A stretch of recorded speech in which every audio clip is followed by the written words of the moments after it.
viewers, it's just luck, but President Erdogan is right there, and he is inaugurating this mosque just behind me. What a coincidence.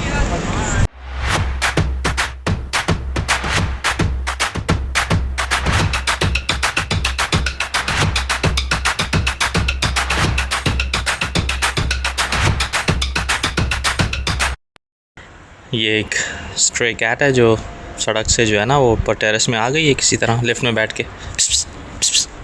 इसको जो है ना वो नीचे छोड़ने जा रहा हूँ क्योंकि यहाँ पे तो इनके खाने वगैरह के लिए कुछ नहीं है, तो भूखी होगी शायद। आ जाओ। अस्सलाम वालेकुम दोस्तों, उम्मीद करता हूँ आप लोग सब खैरियत से होंगे। एक नए व्लॉग के साथ मैं हूँ अदील। तो आज जहाँ मैं आपको लेके चल रहा हूँ वो इस्तांबुल के उस्कुदार डिस्ट्रिक्ट के दो एरियाज़ हैं। एक कहते हैं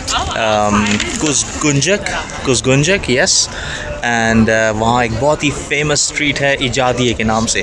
बहुत खूबसूरत है, बहुत ही खूबसूरत और हसीन कैफ़ेज़ हैं, पुराने कदीम ज़माने की बिल्डिंग्स हैं, बहुत ही हसीन एरिया है।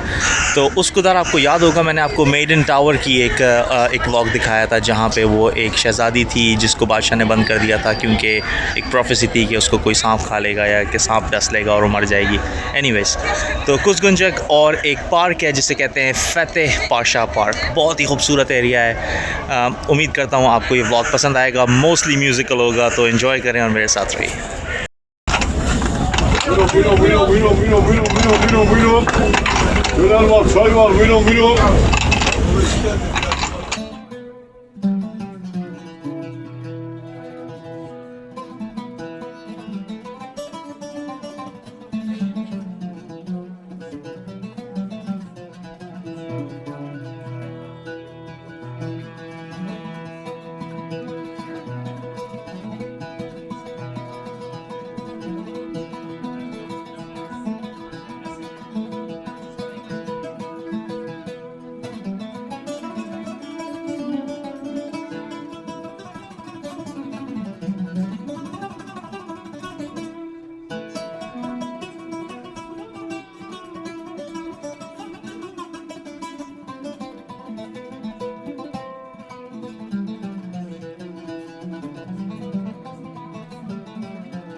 जाओ।